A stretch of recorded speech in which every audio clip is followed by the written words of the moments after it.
Okay, here I am, my first live chat. Hi, everybody. I hope everyone's well today. Not quite sure why my camera has a mirror image, but you get that. But drop by and have a chat. And I think the most challenging thing with doing a live video like this is thinking of things to fill in the gaps. So what I thought I might start out with for an icebreaker is a bit of show and tell. Now, in my spare time, I like to play a little bit of snooker, and just last night I went to an awards night and picked up my little trophy here for winning our local snooker A grade competition back in 2021. Only just had the presentation night last night because COVID got in the way, and yeah, things stopped with the snooker, and I just yeah, picked it up last night. So it's a nice little trophy, that one, and you know, a couple of beers and socialised with all the other players. It was great. Hi, Becky and Scott Bryant. Thanks for joining. Good to see you. Hope you had a really good Thanksgiving. And from what you told me on Voxer, it sounds like you did. So, yeah, what did you want to talk about today? Put your questions in the live chat there, just to fill in a bit of a gap before people jump on. I'll just let you know what's coming up on the channel. I'll be releasing a fair bit of content over the coming weeks. I will be filming maybe tonight my New Worlds November week 4 wrap up. That's been a fantastic reading project, and I have had a blast with that. I'll also be doing my December reading plans. I'll be doing my November wrap up, including my book of the month. And I'll also be doing something really, really special with Jack Reacher books by Lee Child. I'm in the middle of scripting up a fairly detailed episode to film, because I do want to cover a fair bit of stuff in relation to Lee Child books, particularly Jack Reacher, and why you should read it, and doing something a little bit special in that video as well, something I haven't done on the channel before. And of course, I'll be doing my end of year wrap up, where I'll be summing up the year as a whole. It'll include everything from statistics to the channel performance to what books I didn't finish, what books I enjoyed the most, how many videos I put out, what I learnt over the last year. So it's going to be fairly detailed. So a lot of content is on its way. Okay, who have we got on? Bookish Brian say, what Australian thriller authors do you recommend? There's one that comes to mind immediately, and that is Ali Reynolds. She is a really good thriller writer. She writes psychological thrillers. She wrote her first one called, where is it on the shelf? She wrote Shiver, which was a really good closed-in claustrophobic thriller set in the French Alps, I believe. So that's one that comes to mind immediately. And we've got Book Songs and Other Magic. Thanks, Gareth, for joining, and welcome. Good to see you, and thanks for dropping by. And yeah, so another Australian thriller writer. Let me think. There are a few. What do I own? I'm just looking at my shelves here.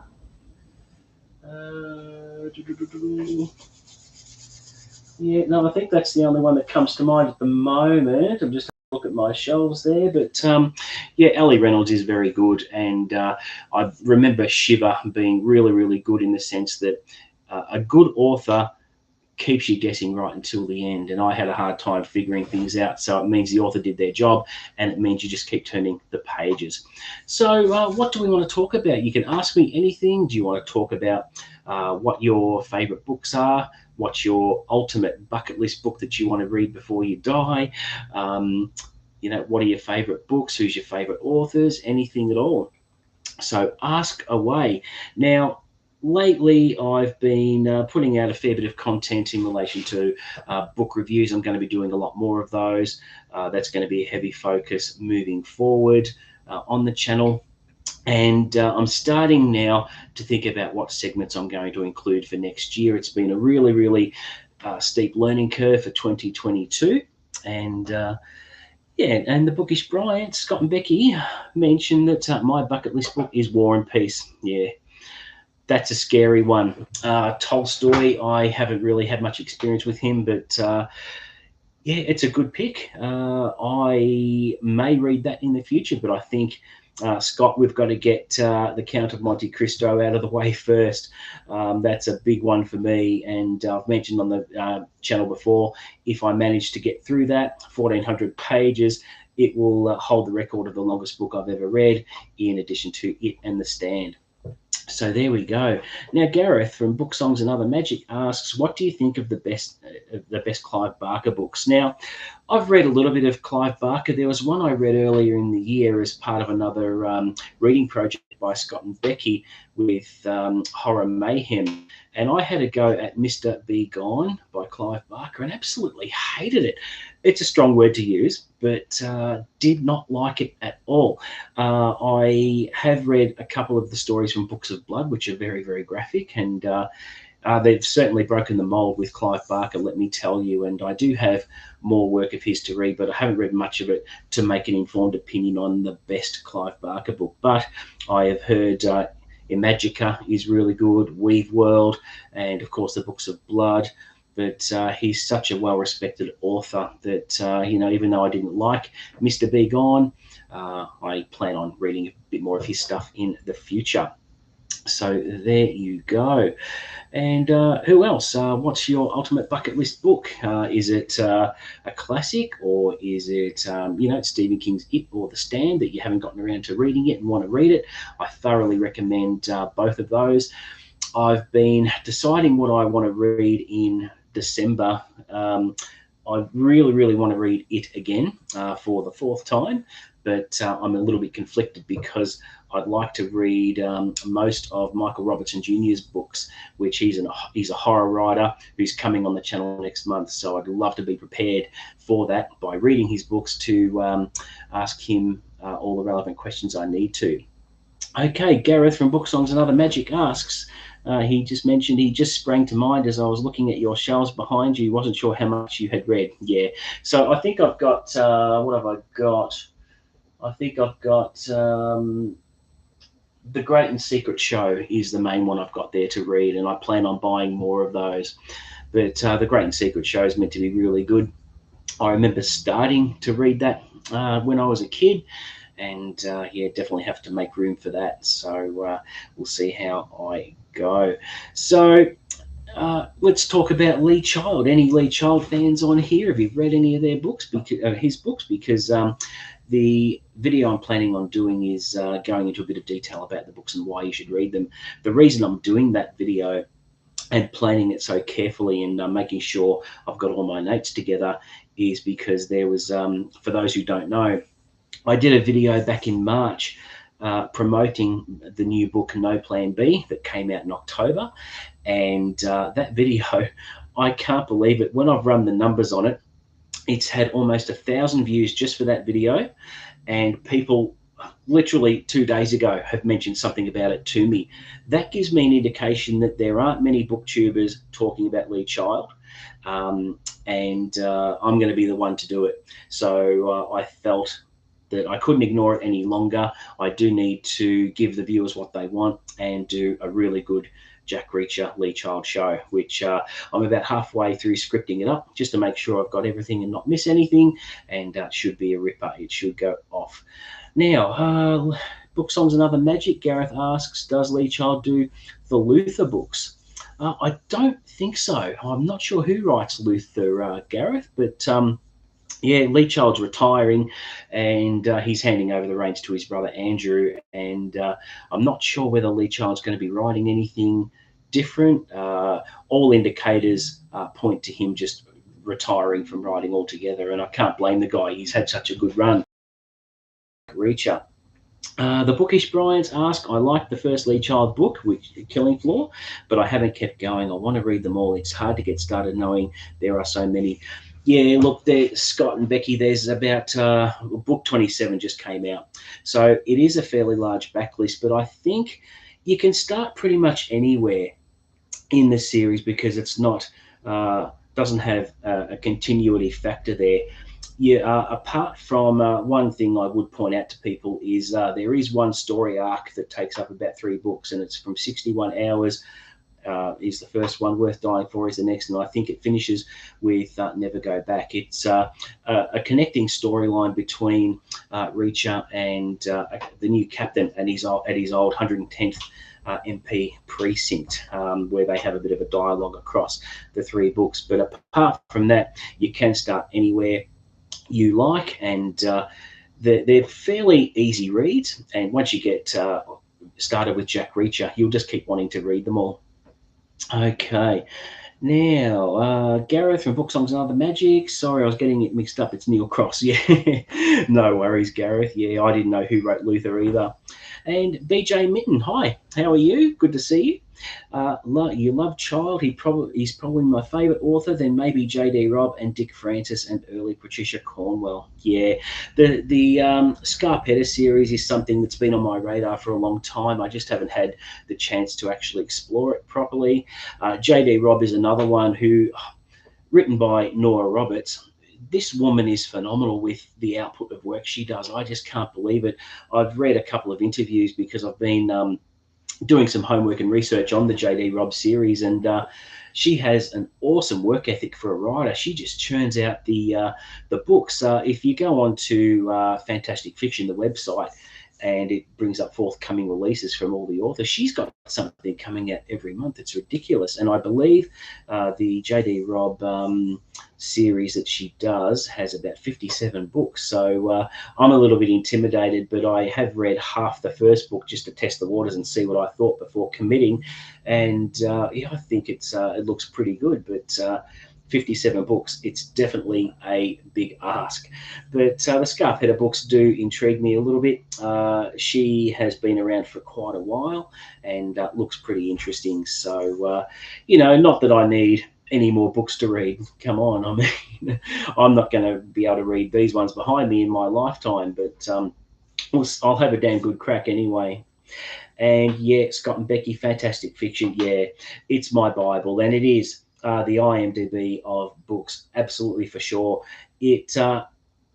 I find it great because not only does it tell you what's coming out in the next 90 days, it tells you the previous 90 days, so you don't miss a thing.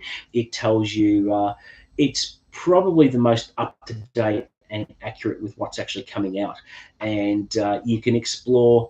It lists every book the authors have ever done, and it tells you what anthologies they've been in, and it has suggested pages to follow. If you, for example, like Stephen King, it'll bring up a list of suggested authors as well, and it's just so accurate. And I love the fact that if you click on a list item for any particular book, it'll bring up the release date, and you can, for one click, you can go straight onto Amazon and buy it. And I really like the function where you can add a wish list as well.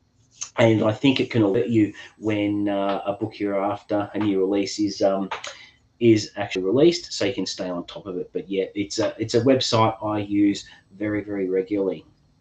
And the Bookish Brides say it puts them in reading order as well. It does. Absolutely. It tells you the year that the books have come out. And it's great for curating your own books. So if you feel you want to collect a whole set, case in point, Lee Child's Jack Reacher, you can actually have the books listed there, and you can do up your own checklist, and you'll know what's coming out. And particularly if you want to read something in order, obviously you just go down the list one at a time. So yeah, Gareth, it is a really good site.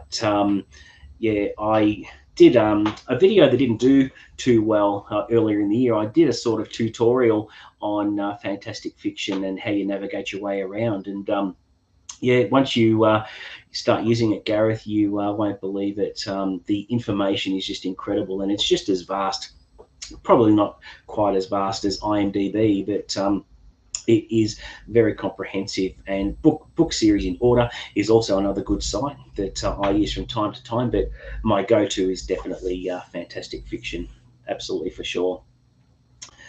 So I'll just give an indication while I'm waiting for some more questions what I'm likely to read next year. I'm going to gloss over this because everything will be revealed in the reading plans for next year. And I'm planning a pretty big year. This year, I think I had a target of 75 books, and I am currently up to about 72. So I'm almost there, and I will get there, but next year I'm probably going to up it a little bit. I'm probably going to go to 90 just to raise the bar a little bit, because there is a lot I want to get through. I want to read quite a few series. There's a few chunkers I want to read. I plan on reading in different genres. I'm going to continue my reader's journey of getting outside my comfort zone and just exploring more genres. And I've even decided to, in addition to recently starting westerns and classics and that sort of thing, in addition to crime, thriller, horror, and fantasy, I'm going to do some general fiction. And I thought, what better author could I choose for general fiction than Bryce Courtenay? I'm I'm ashamed to say I haven't read The Power of One yet, and I think that is the book that I most want to read. It's probably Bryce Courtenay's most famous book, and it's certainly, it could be classed as a classic because it is the only Bryce Courtenay book I think that's graduated to the Penguin Orange editions. So that's certainly something to look forward to. And the Bookish Bryants say, I'm excited to get into the Count of Monte Cristo with you. Scott, absolutely. Looking forward to doing the buddy read, and looking forward to doing the live chats where we can compare notes. It's going to be fantastic. I think we'll peg it for January 1st, and it may take about 3 weeks to read, but yeah, I'm really looking forward to it. And BJ Minton, I've been told that it's the ultimate revenge book, and people who have read it multiple times take something away from it new every single time they read it. And it's such a well-respected book and a much-loved book, and really looking forward to it. And I really like how booktubers that have read The Count of Monte Cristo, they envy the people who are reading it for the first time. And it's certainly a little bit intimidating, but I'm sure once I get into the story and immerse myself into it and commit to the 3 or 4 weeks, however long it takes to read the book, I'm certainly in for the long haul. And but a little bit intimidated at the same time. Now, some other books I'm looking at reading next year. I would love to read I'd love to finish Harry Potter. I need to finish that. I started Harry Potter this year, and I've read the first 2 books, and I need to finish up the rest. There are a lot of series I have to read, and I just can't cram everything in. So I do have to make some decisions on which series I am going to start. Wheel of Time is certainly an ultimate is on my ultimate reading list. It's a massive commitment, and whether I start that in 2023 or not, I'm not quite sure. But there's other series I want to do as well. I wouldn't mind starting Game of Thrones, which I've got a lovely set there that you can see behind me. I'd like to possibly look at The Live Ship Traders by Robin Hobb as well. And as I mentioned before, JD Robb, I'd like to look at those. There's just that many. It's just crazy. Next year is in June. There's a reading project that gets put on called June on the Range, where all the participants just read Western fiction for the entire month of June. And I am signing up for that because Western fiction is something I really want to get into next year. And I think some of the authors I'm going to explore there would be Louis L'Amour, who is probably the most famous Western author out there. And I'm going to have a look at some more newer authors as well. So even Gene Hackman's book, he's written a Western book. What is it? Revenge at something Creek or something like that.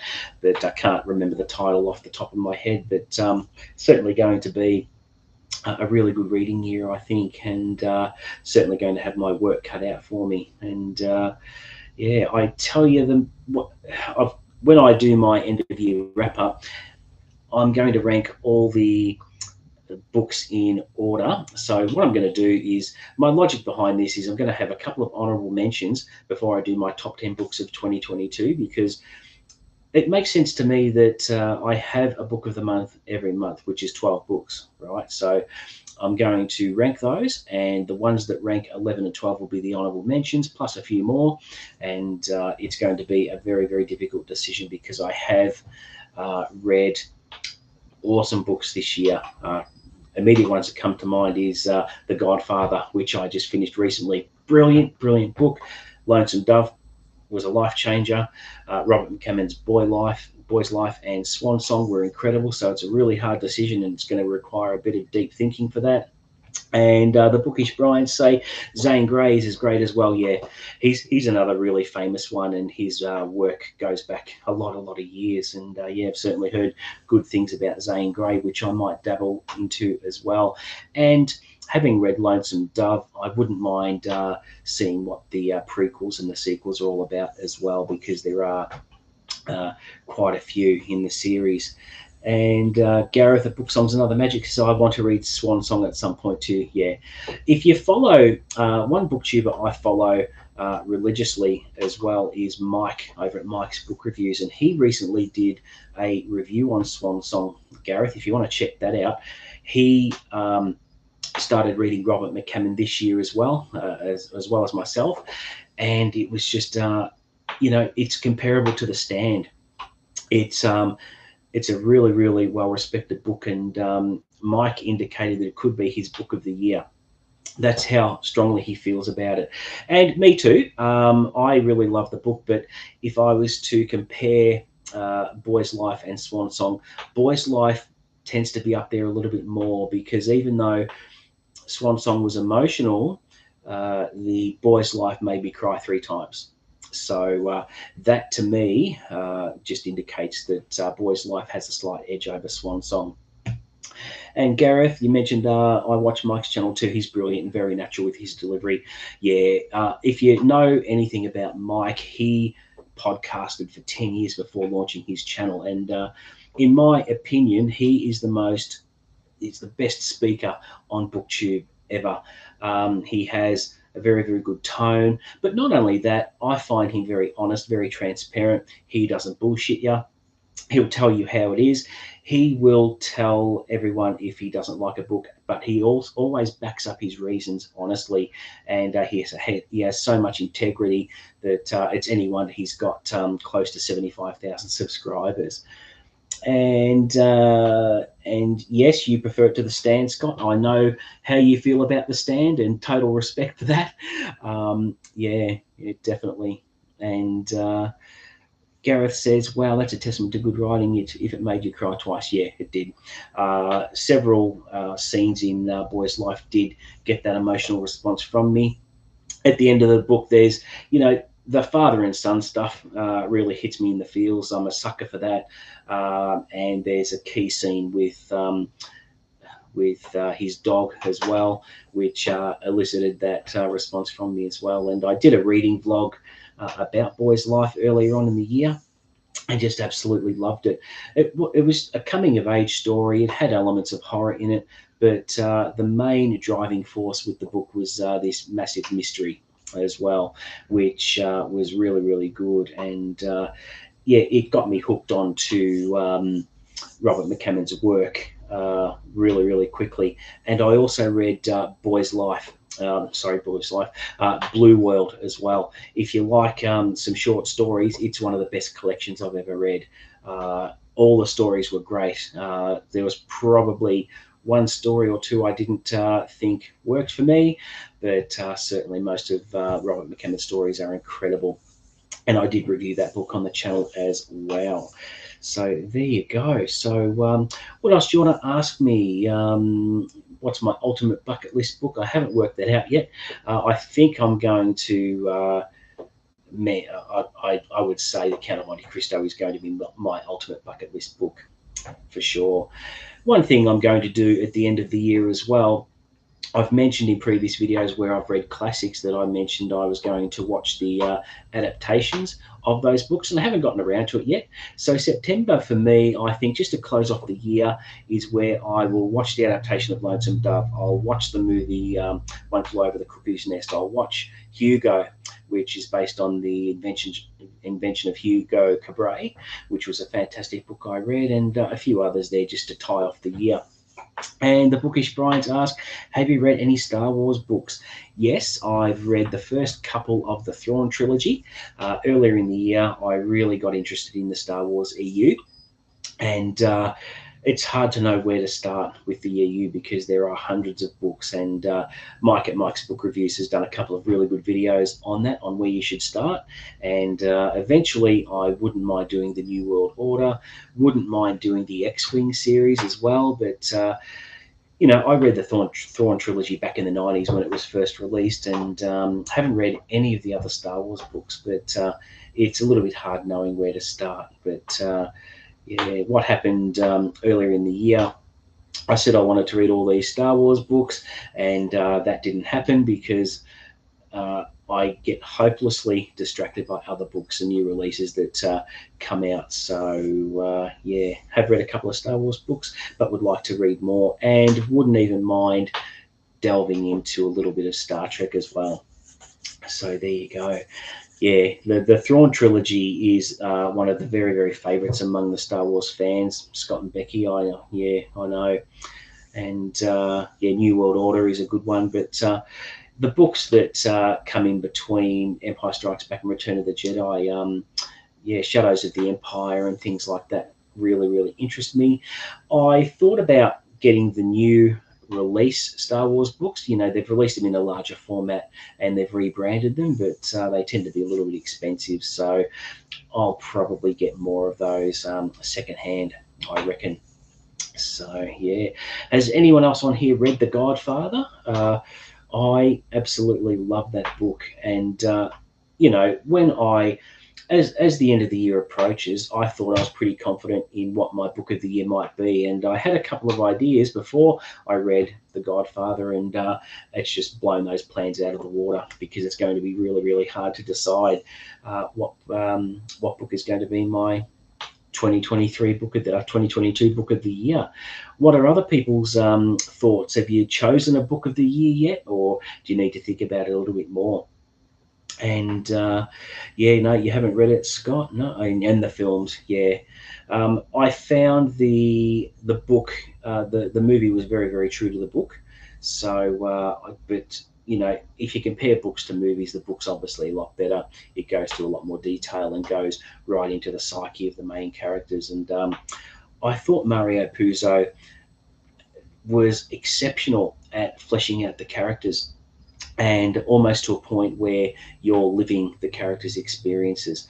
And that's a really, really hard thing to do. And Mario Puzo pulls that off brilliantly. And I had a great time with it. And I mentioned in the bookshelf tour video that I was in a shop, and I had a really nice SF Masterworks copy of Dune in my hand and The Godfather in the other, and I just couldn't decide, and went with The Godfather. But having said that, Dune is probably a bucket list read that would rank pretty highly on my list. And yeah, Scott and Becky, Lonesome Dove. Yeah, I'm certainly leaning that way, but I've got to have a real hard think because it's a pretty big deal to pick your favorite book of the year. It's not a decision you'd make lightly, and completely understand your pick, Scott, for Lonesome Dove. Absolutely. And there's not one person that I've come across who doesn't enjoy the book. There's another booktuber, Madison Goodyear. I believe she just finished it, and I reached out to her when I finished it and said, "Look, you've got to read this book." And she was excited, and she hasn't can't see anything on her channel where she's reviewed it yet, but apparently she really enjoyed it. And it's probably the best example of a character study ever. In my case, one of the main characters, Augustus McCrae, I despised him at the start of the book, but it's amazing how, as the book progresses, he grows on you, and he turns out to be this badass as an ex-Texas Ranger that just kicks ass, and he, in a way, he redeems himself in my eyes, which is really, really hard if you've got a character you despise. I think as a writer, it would be very, very difficult to turn that character, make the reader like them in the end. And there was just so much to like about Lonesome Dove, and me being very, very ignorant to the genre of westerns, I went in pretty blind, not knowing what to expect. But it has everything in it. It has love, betrayal, gunfights, cowboys and Indians, and not only the physical threats from other people with the cattle drive, but it's nature as well that plays a big part in the challenges they face, going from the southern Texas border right up to Montana, where you have weather changes, and the people are so used to the warm weather that they experience the cold weather and they're not used to it. And just the character of Blue Duck, he is frightening. And I won't say too much more about it, but otherwise there'd be spoilers, and I don't want to spoil it for anyone. But normally with me, if I'm reading a fairly thick book, I find myself getting impatient and wanting to read the next book in my stack. But with Lonesome Dove, it was very, very different. It kept me enthralled the whole way through.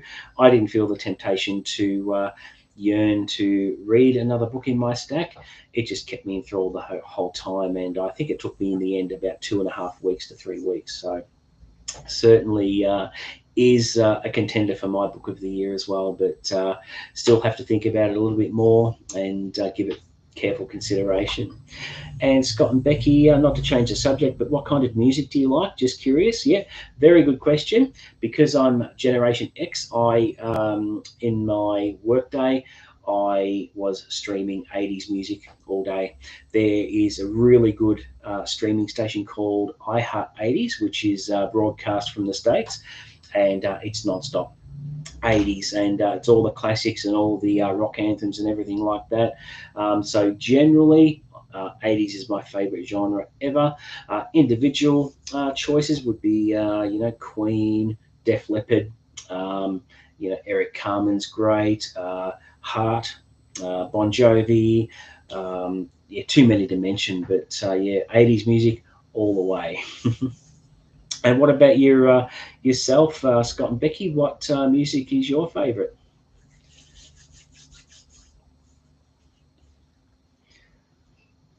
On off subject too, I've got to say the weather here in Australia is insane at the moment.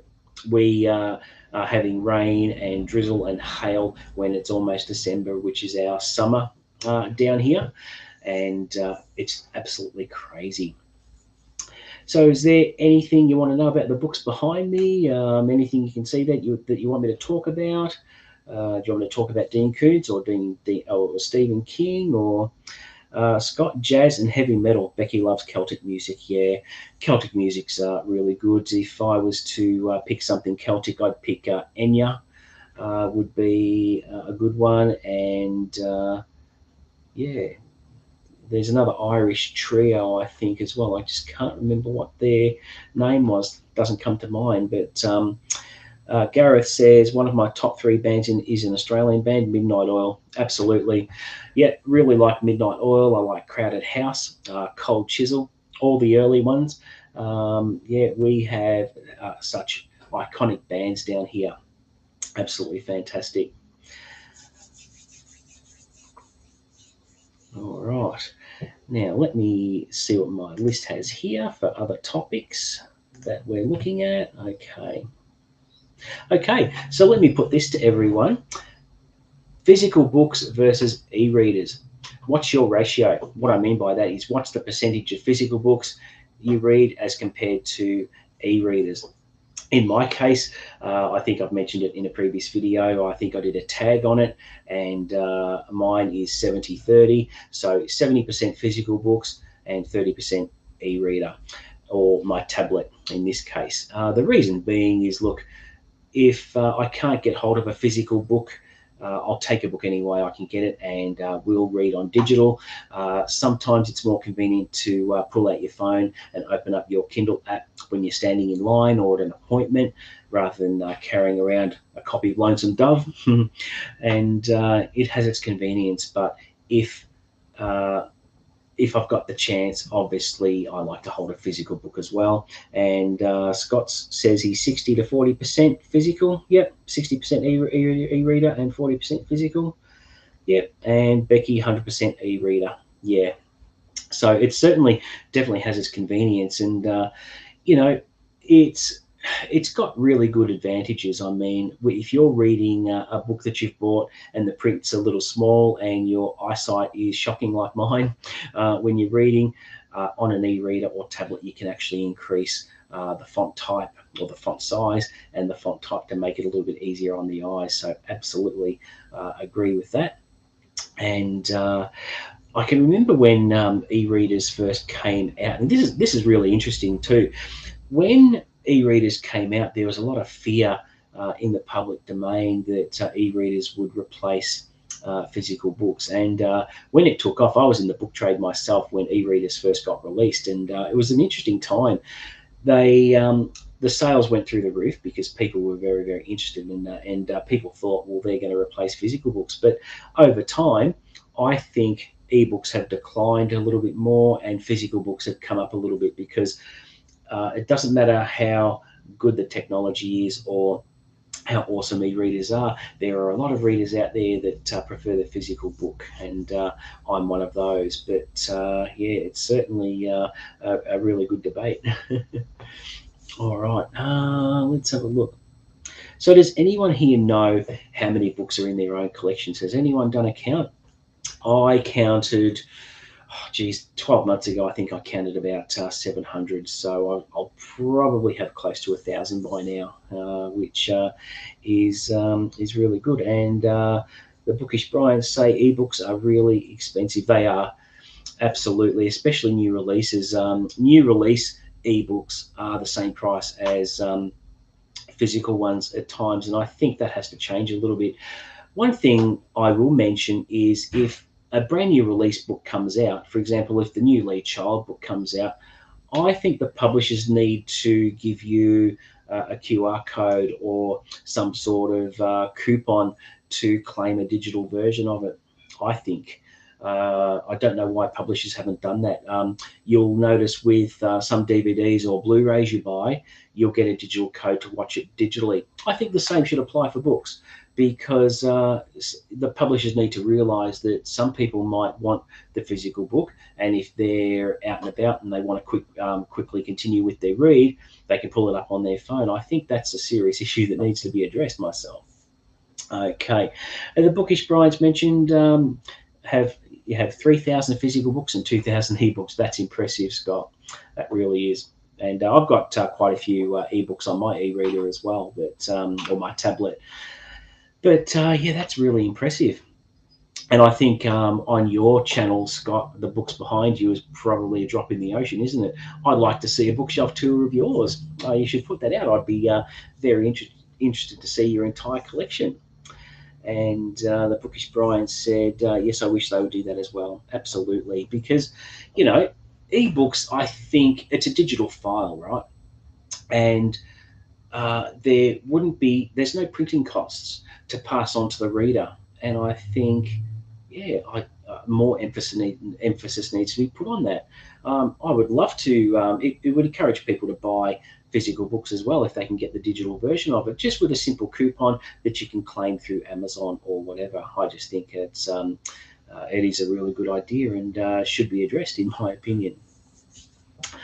Now, here's a question. What is your fondest childhood memory from reading books and relating to books and reading? What's your favorite fondest memory? I have several. I used to love the Hardy Boys books and the Three Investigators, but my all-time favorite childhood author has to be Enid Blyton.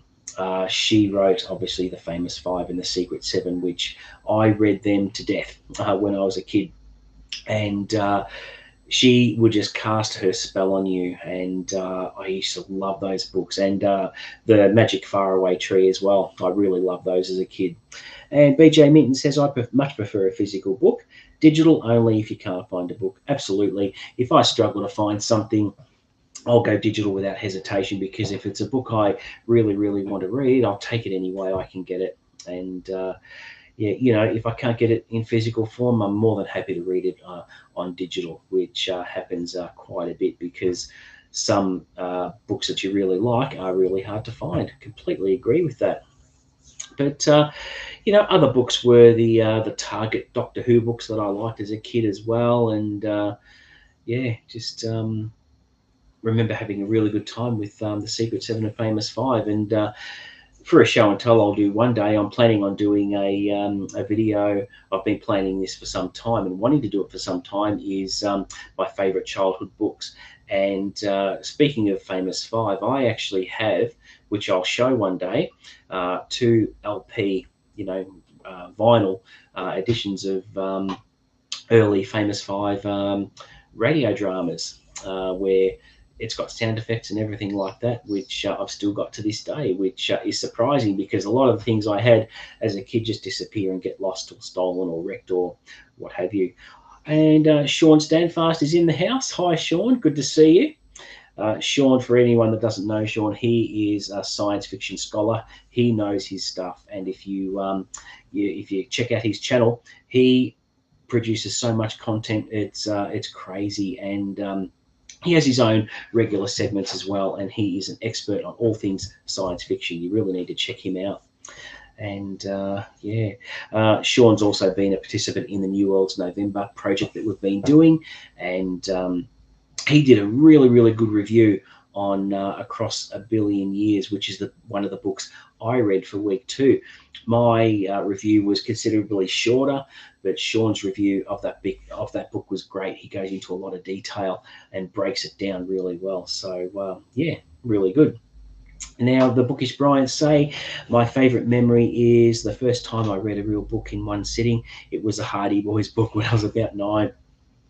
Absolutely, they are fantastic, and I did show a couple of those. You can see them overhead there. I've got, I mentioned in the bookshelf tour that they are very hard to get if you want to collect one certain style of those books. And it's really hard because the Hardy Boys books were reprinted a lot. And it's very, very hard to collect the Hardy Boys books in one particular set. And as I mentioned in that video, one day I will get more of those to add to my collection, because they are very nice editions and they are very original, and the copyright hasn't been screwed with either. That's just one thing about the Enid Blyton books as well, because Enid Blyton's copyright expired. Obviously, the books enter the public domain and anyone can reprint them and alter them as they see fit, which I think is sacrilegious in my opinion, but that's another story.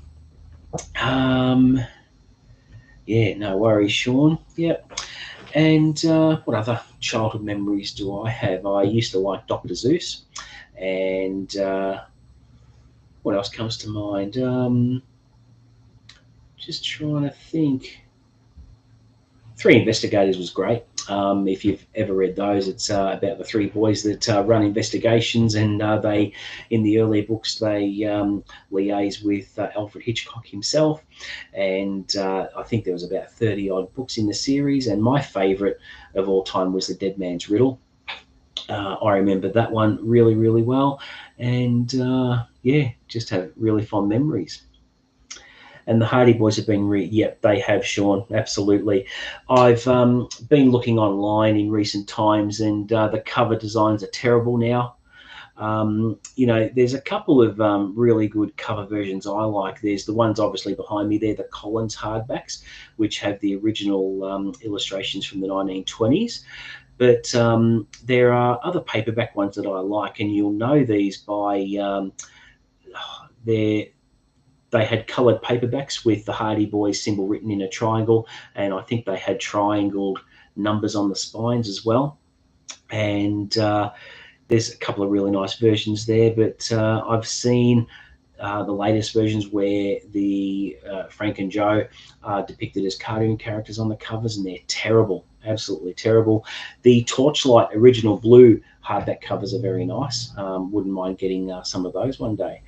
Okay, the Bookish Bryants say, have you read the Sherlock Holmes stories and novels, Chris? No, I haven't as yet.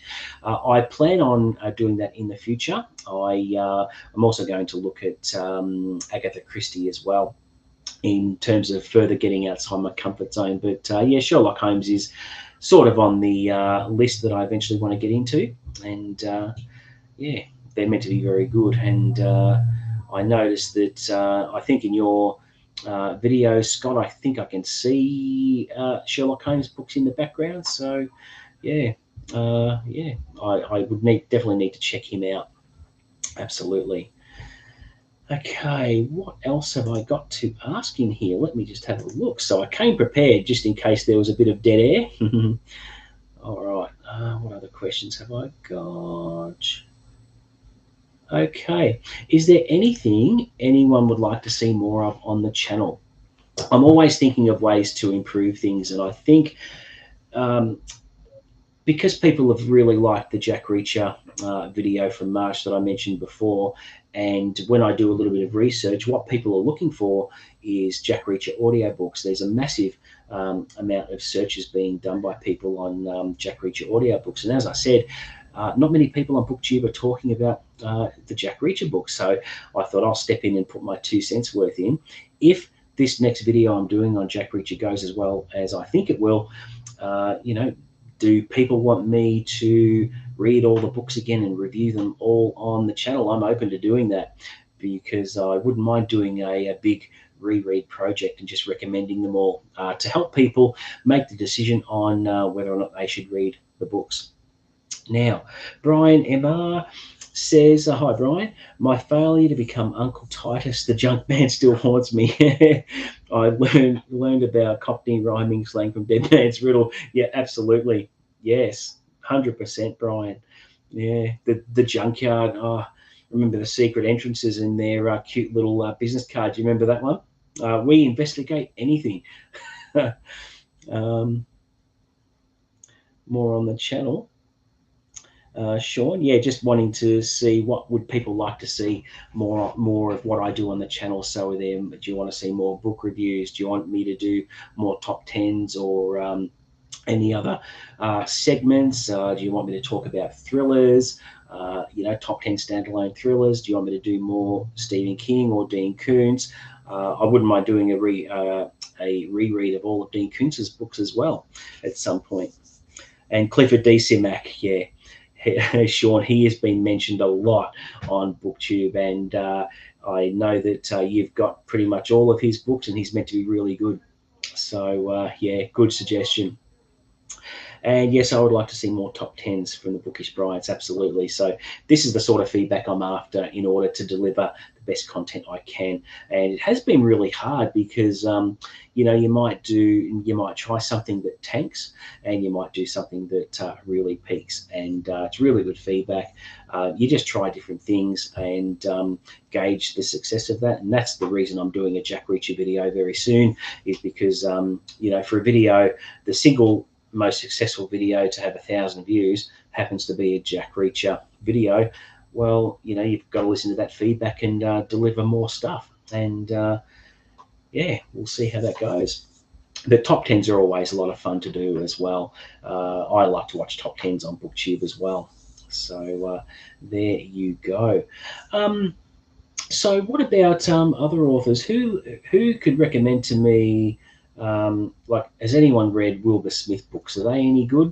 BJ Minton says, I enjoyed your fantastic fiction explanation video, by the way. Yeah, no worries, thanks.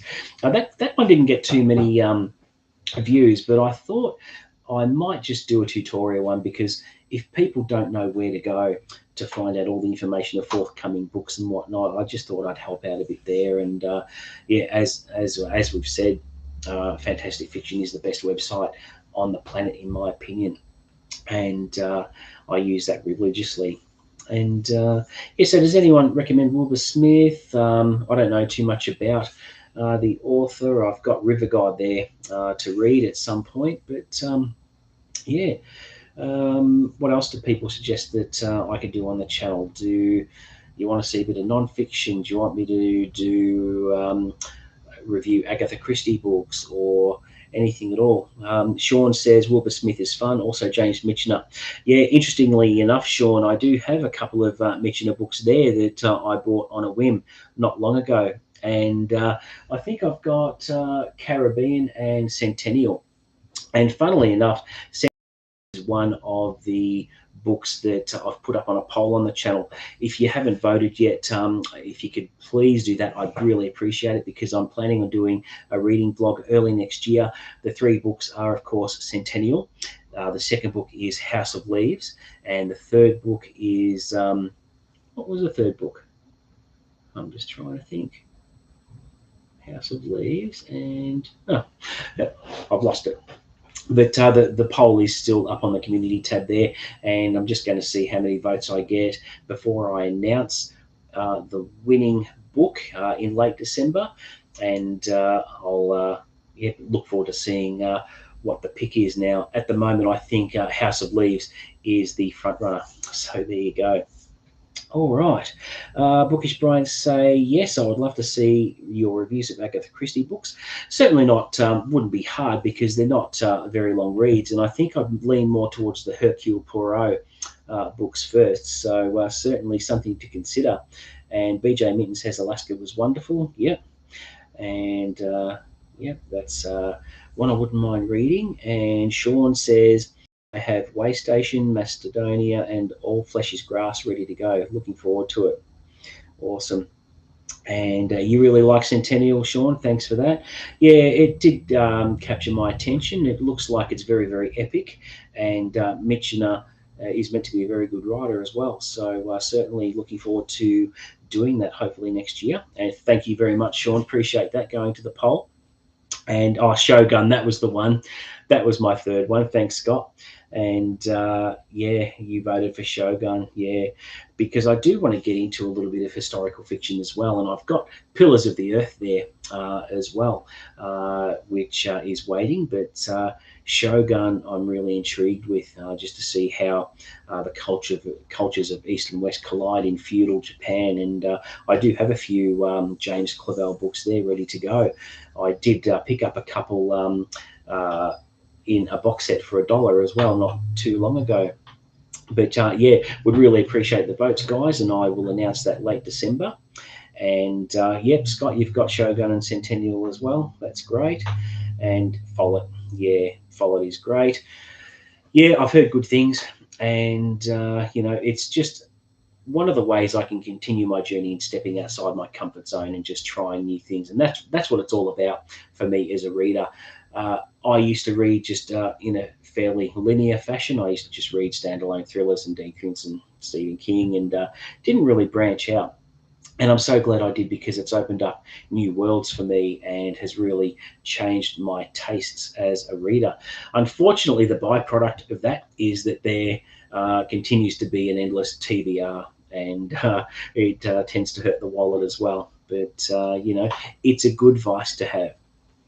Okay. And yep, TBS, yep, TBR, yep. I knew what you meant, Scott. No worries.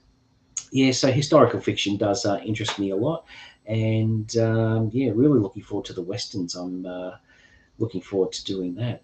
Okay, what else have I got to ask? That's good feedback too, by the way, guys. So I'll do a couple of top tens, and I'll do some Agatha Christie and that sort of thing. And yeah, whether I do a Lee Child reread or a Dean Koontz reread, I'm going to test the waters and just do a couple of things there, and continue to experiment with new things to see what's working. But yeah, the library is a favorite for me. The library. Sorry, BJ, what was the library? I'm not quite sure of that one. Is that is that a Ken Follett book, BJ? Yeah. All right. And yeah, what else have I got to say? Let's see. What can I talk about? Who has a really good favorite classic that you've read? I think one of the best ones I read was One Flew Over the Cuckoo's Nest. That was a really good read. I get many books there. Sorry for confusion. That's all right. Yep. What else? Has anyone read Richard Lehman? Now, he is a very good author. He writes a lot of graphic horror novels. If no one's heard of him, I'd probably suggest reading Richard Lehman. His material is explicit, and unfortunately he died in 2001, and I would have liked to have gone on to see what he would have done. And Bleak House by Dickens, Scott. Yeah, I may look at Dickens in the future. I've been wanting to read something of his for quite a while. I might start with A Christmas Carol myself. But yeah, I actually, in classics, who has read Anna Karenina or Karenina? I'm not sure how quite how you spell that or pronounce it, but that's one of Tolstoy's books. Is it any good? It's meant to be an epic family drama, apparently, but it's another clunker. I think it's over 1,000 pages as well, but sounds pretty scary. And yeah, anything by Jules Verne. Yeah, I must look at that one day as well, BJ. There's, I think there's a Barnes and Noble leatherbound edition of 7 novels of Jules Verne, which is fairly cost effective. I think it costs about $50 Australian. I might look at that in the future, but yeah, there's just that much reading material out there. It blows your mind. Absolutely. What else can I talk about? Does anyone read much crime fiction? Who's here today? I really like. I really like my crime. I like Peter James. He's written the Roy Grace series. That's been made into a TV series. I watched the first season. I haven't watched the second season yet, but I thought the casting was really, really well done, and he's really good at solving crimes. Another one is Chris Carter, another really good author who writes the Detective Robert Hunter series. Brilliant series if you haven't read those. And The Scarlet Letter by Hawthorne. Yeah, that's meant to be a really good one as well. The Bookish Bryants ask, where should I start with Peter James? Okay, this one, as opposed to Lee Child, Scott, with this one, I do recommend you start from the beginning, which I think Dead Simple is the first book, because over the course of the books there is a lot of character development and continuity. From Roy Grace's partner, for example, he goes through the ringer in his personal life. If you start at, say, book 6, you're going to be aware, you're going to be made aware of things that happen that you'll be questioning, and I recommend just going from start to finish with them, because there are things that happen in Roy Grace's life on the personal front which are horrendous, and he really develops really majorly over the course of the series. So the Peter James Roy Grace series is one I would recommend starting with the first book, which is Dead Simple. And BJ Minton says, I like Robert Cray. Robert Cray, yeah. Michael Connolly and Dana Stabenow. Oh, I haven't heard of Dana Stabenow. I'll have to check her out. But Robert Cray's meant to be really good as well. And Sean says, a lot of Verne has been atrociously translated in 19th century. Most have not been translated since, changing characters and motives, etc. But sadly, it is all there is for many. Yeah, it's sad when work like that gets lost, Sean, isn't it? And especially with Enid Blyton, how people just butcher the original content and that sort of thing. But yeah, very, very good point. Now, there is one thing I was going to mention in my reading plans for next year, and I can let the cat out of the bag early. Let's talk about the Wizard of Oz books. Who has read the Wizard of Oz books? I read the first one when I was a kid, and it's only recently that I've developed an interest in reading more of those books. And funnily enough, I've actually ordered the complete Oz collection in paperback in a really nice box set from my local bookstore, which should be in for me to collect in the next week or so. And it's pretty accessible. It's meant to be very easy to read. I just want to know more about Oz and what happens, and really looking forward to that. And the fact that I've made room on the shelves for that is a really good plus. So I'm really looking forward to expanding my fantasy and historical fiction sections, and I just really want to read Wizard of Oz, and I may read them all back to back, and I'll do a reading vlog or review each book on the channel as well, because they're so much loved books, and really looking forward to that. Okay. Now, BJ Minton says hers are set in Alaska, and an Inuit is a PI, Kate Shugak. They're good. That's intriguing, BJ. I'm definitely going to have to check her out. Thanks for the suggest. And reading this live. Hi, MJ. How are you? Thanks for coming. Thanks for stopping by. And yeah, no worries. I really appreciate you saying hello. Really appreciate the plug you gave me. Everyone here, MJ looked at my channel and gave me a plug on her channel, which I was very, very appreciative of. It means the world to me, and can't express how much I appreciate that. Thanks, MJ. Love the blooper reel this morning. I thought that was really funny, and it's good that you share that because my bloopers are horrible. All right. Sean says, I've read Baum. Yep. Or now, how do you pronounce it? Is it Baum or Baum? I'm not sure, but you read that so long ago. I remember liking them, but less so as they went along. Yeah. But yeah, I'm just curious and just want to find out what happens in the rest of the books. And yep, hiya. Book Songs and Other Magic. Gareth says hi to MJ, and you've got to go as it's 2:30. Oh, sorry to keep you up so late, Gareth, but really, really appreciate you coming along, and good to see you. And yeah, there you go. So yeah, Wizard of Oz. Certainly looking forward to that. And yeah, what else? On the channel, when I'm doing the Lee Child video, I'm going to be doing a giveaway. So I just thought I'll let the cat out of the bag with that one, just to tempt people. So once the video goes up, people will have to stay till the end to see what the surprise is. So stay tuned for that one. And yeah, Gareth, you got to go. It's 2:30. Yeah, great chat through, mate. Yeah, no worries. Thank you very much, Gareth. Really appreciate it. And have a good night. So, my American friends, how did Thanksgiving go? Tell me about your Thanksgivings.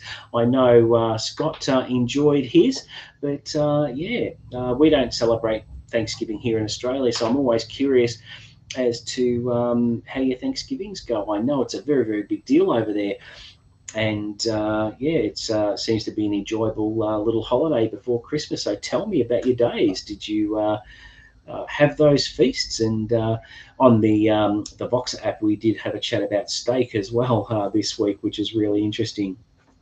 But the Three Musketeers, Scott? Yeah, I'm very open to that. Absolutely, we could probably do that. After Monte Cristo, if you like, probably have after I read Monte Cristo, I'll probably have a month off, and then maybe in March we could probably do that. I'm certainly open to that. I ate way too much and I still feel it, yeah. But it's a license to enjoy yourself, isn't it? I know that Christmas down here is obviously a pretty big deal, and people love their food down here as well. And we, myself, I don't particularly like to eat prawns at Christmas time, but certainly the amount of prawns us Aussies go through as a whole down here each Christmas, it's crazy, and they're crazy expensive as well.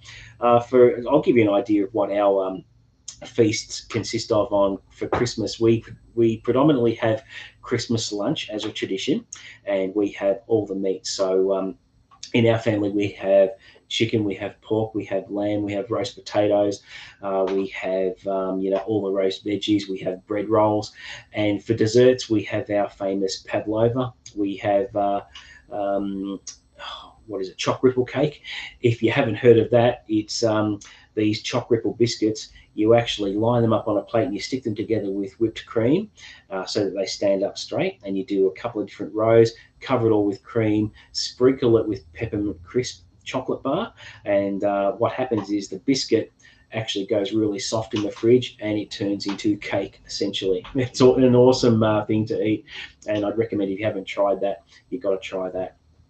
All right. Now, MJ, you're feeling a bit under the weather, so didn't enjoy it as much as I usually would have. Yeah, sorry to hear you're not feeling well, MJ. I hope you get better soon and rest up. And BJ says lots of good. Our first Thanksgiving since 2019 because of COVID, absolutely.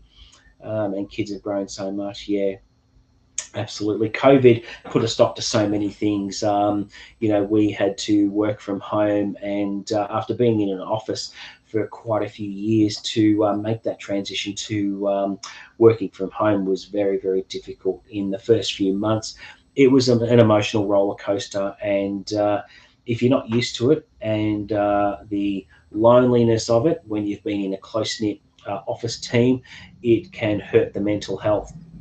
And I know that with COVID, if you've had COVID, it changes you a little bit as well in certain ways. But just the whole isolation thing and not being able to go anywhere changes you as a person. And it made me not as social as I used to be. It would prohibit me from wanting to go out and socialise again. And I have a weekly outlet, which is my snooker and billiards that I play. And yeah, certainly COVID made things very, very difficult. And BJ Minton says, food, yep. The Bookish Brides, I hated working from home. I'm glad I'm back in the office, yeah. And congrats on the new recent job too, Scott. That must have been a really wonderful thing for you. So I'm glad you're happier working at an office. And I forgot to ask, what do you actually do, Scott, for your job? I would love to know. Now, Brian MR says, visiting my 95-year-old grandfather in the hospital was a drag, but there was a time for a decent family meal too. Yeah, that's good. Yeah, good. But yeah, working from home was a bit of a challenge, but have had a change of circumstances which changed that, which I won't mention on here, but certainly presents its own challenges. But certainly it's going to allow me to produce a lot of content in the coming days. So stay tuned for that. All right. Now, what else do you want to talk about? Let's see. What's the most beautiful book you all have in your collections at the moment? What's your favorite cover, your favorite format, or just a book you generally treasure? For me, it's probably the most beautiful book I have is the Count of Monte Cristo Barnes and Noble leather-bound edition, which is on the shelf back there, which is absolutely fantastic. There are really nice Stephen King editions I have probably 8 to 10 different versions of The Shining, which is my favorite book of all time. And, nothing will equal that. But with the books I've read this year, there have been some close calls, let me tell you. But The Shining is always going to be my favorite book of all time, and it's obviously that my favorite. It has my favorite opening line in a book ever, and the opening line for The Shining is Jack Torrance thought, "A vicious little prick." So immediately that raises questions. Oh, who's a little prick, and what's happening here? But yeah, probably my famous, my most favorite first line ever. Now, Scott, you help children who have disabilities get government assistance. We do the paperwork. Yeah, that's really good. That must be really rewarding as well, Scott. So sounds like a good job. And a good night, MJ. Please get better and rest up. And sorry to hear that you're not feeling too well. Looking forward to seeing you back on your feet with more videos. I'm loving your content. And again, thank you very much for your plug. It does mean the world to me, and really appreciate that. And take care. Now, the Bookish Brides say my Eastern Press hardcover of Moby Dick. Wow. Yeah. Who was talking about Eastern Press books lately? I saw a booktuber talking about all their Eastern Press versions, and they're actually very nice. I have seen a few of those. And no worries, Scott and Becky, good night. I might pull the pin there. It's been fantastic speaking with everyone. Must thank you all for the feedback on what you'd like to see on the channel. It certainly gives me ideas on how to move forward. And I'll always be experimenting with new things. But please stay tuned for the Jack Reacher Lee Child video, which I'm hoping to put out next week. It's going to be great. When you're done watching the video, you're going to be wanting to read all the Lee Child books. And if that video is as successful as I think it will be, I'll certainly very seriously consider doing a Lee Child reread for the channel so that everyone can watch my reviews of every book. No worries. Thank you, Scott. Really appreciate that. And bye. Hope you enjoy your weekends. I think it's your Friday night over there, so have a great weekend, and you'll be seeing me on the channel very very soon with my week 4 wrap up of New Worlds November. So thank you one and all. This has been great. I've had an absolute ball and a pretty successful first live event, and just gets me comfortable in before I interview Michael Robertson Jr. on the channel. So that is going to be a real milestone for the channel. No worries, guys. Good night, and see you next time. See ya.